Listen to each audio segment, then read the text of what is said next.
মধ্যপ্রাচ্যের উত্তপ্ত ভূরাজনীতিতে ইরান এখন এমন এক বাস্তবতার মুখোমুখি যেখানে যুদ্ধ আর কূটনীতি শুধু নয়, অর্থনৈতিক স্বার্থই হয়ে উঠেছে সবচেয়ে বড় নিয়ামক। সাম্প্রতিক সংঘাত পরিস্থিতি বিশ্লেষণ করে কূটনৈতিক মহল বলছে, যুক্তরাষ্ট্রের অবস্থান ও নীতিগত ইঙ্গিত ইরানের জন্য একদিকে যেমন চাপ, অন্যদিকে তেমনি উন্মোচন করছে শত শত কোটি ডলারের সম্ভাব্য অর্থনৈতিক সুযোগ। নগদ নিয়ে এলো হার না মানা হার অফার। সর্বনিম্ন 10,000 টাকা রেমিটেন্স নগদে পাঠালে থাকছে স্বর্ণের হার জেতার সুযোগ। বিশেষজ্ঞদের মতে, যুদ্ধ পরিস্থিতির আড়ালে এখন স্পষ্ট হয়ে উঠছে ভবিষ্যৎ মধ্যপ্রাচ্য পুনর্গঠনের এক বৃহৎ অর্থনৈতিক পরিকল্পনা। ইরানের বিশাল তেল, গ্যাস ও খনিজ সম্পদকে কেন্দ্র করে বৈশ্বিক শক্তিগুলোর দৃষ্টি আরও তীব্র হয়েছে। যুদ্ধ পরবর্তী পরিস্থিতিতে এই সম্পদের নিয়ন্ত্রণ, উৎপাদন ও রপ্তানি ব্যবস্থার উপর প্রভাব বিস্তারের সুযোগই এখন বড় শক্তিগুলোর কৌশলগত লক্ষ্য হিসেবে দেখা হচ্ছে।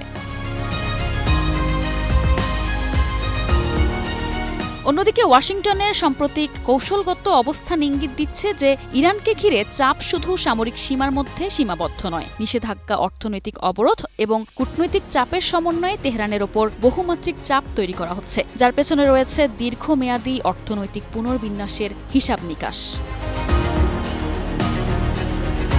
ইরান এই পরিস্থিতিকে দেখছে সম্পূর্ণ ভিন্ন চোখে। তেহরানের দাবি, এটি কোনো সাধারণ রাজনৈতিক সংঘাত নয়, বরং তাদের সার্বভৌমত্ব, জ্বালানি সম্পদ এবং আঞ্চলিক প্রভাবকে দুর্বল করার একটি সুপরিকল্পিত কৌশল। দেশটির নীতি নির্ধারকদের মতে, ইরানের তেল ও গ্যাস খাতে নিয়ন্ত্রণ প্রতিষ্ঠাই মূল লক্ষ্য, যেখানে রাজনৈতিক উত্তেজনা কেবল একটি মাধ্যম।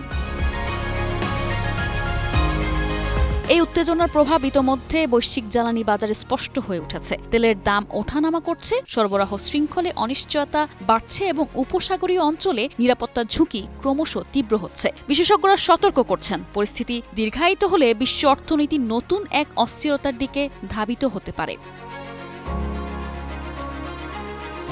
রাজনৈতিক বিশ্লেষকদের একাংশ বলছেন, এটি এখন আর কেবল সামরিক শক্তির লড়াই নয়, বরং এটি এক গভীর অর্থনৈতিক পুনর্গঠনের প্রতিযোগিতা। কে কার সম্পদ নিয়ন্ত্রণ করবে, কে জ্বালানি প্রবাহের হ্রাস ধরবে এবং ভবিষ্যতের বাজার কার হাতে থাকবে, এই প্রশ্নগুলোই এখন সংঘাতের কেন্দ্রে। ইরান অবশ্য বারবার বলছে, চাপ ও হুমকির মধ্যেও তারা তাদের সম্পদ ও রাজনৈতিক স্বাধীনতা রক্ষায় আপোষহীন থাকবে।